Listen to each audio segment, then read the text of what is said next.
Roger passed away on May 24th, 2002 at the Mountain Manor Nursing Home. Accepting his award, his two good friends, the Laufers. I know they had a lot of special interest in Roger Lyons and did a lot for him. So at this time, Mike Laufer, would you come forward and receive his award?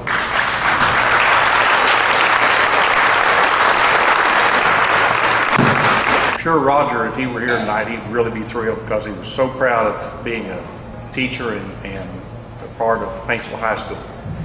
And his response probably would be, well, children. But Roger he's one of the guys, you go through life and you got these special people in your life and you notice them through them. He's what I would call character.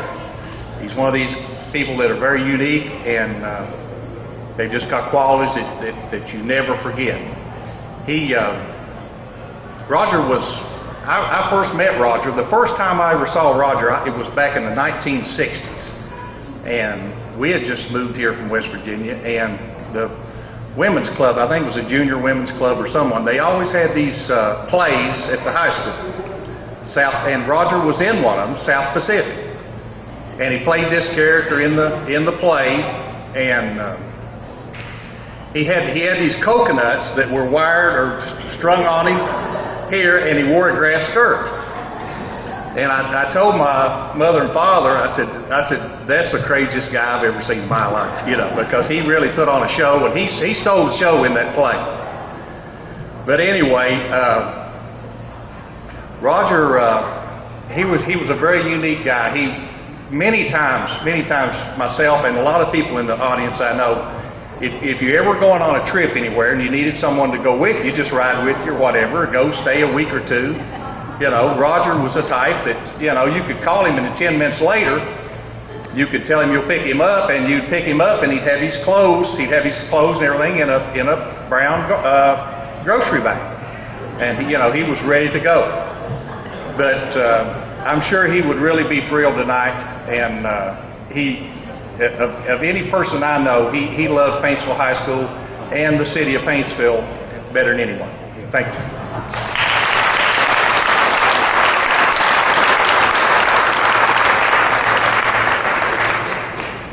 Let me just tell you one little short story about Roger Lyons. Of course, I talked with Roger, and back in the 60s, one Christmas, I hadn't got Jan anything, and it was getting real close, and I was really sweating it.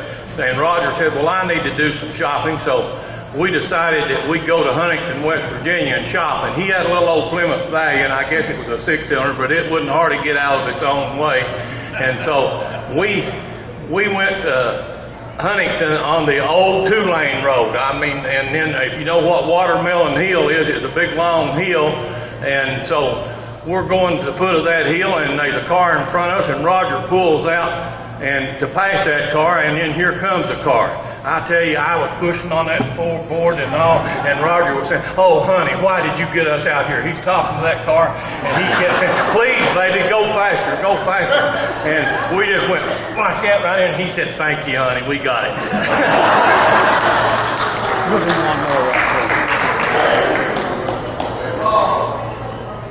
Yes, sir.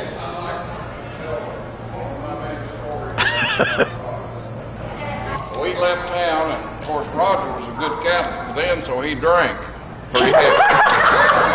And he drank all the way, and we drove, and we were wore out, and we got someplace in Georgia, just on the Florida line, and we said, Roger, we can't make it anymore, and he's back seat, just having a big time. We said, this is as far as we can make it. He said, well, we went to this hotel, and Roger went up there to sign in, and you know how Roger, he was doing this. And he signed her names in there, and he said, honey, he said, where's the lounge?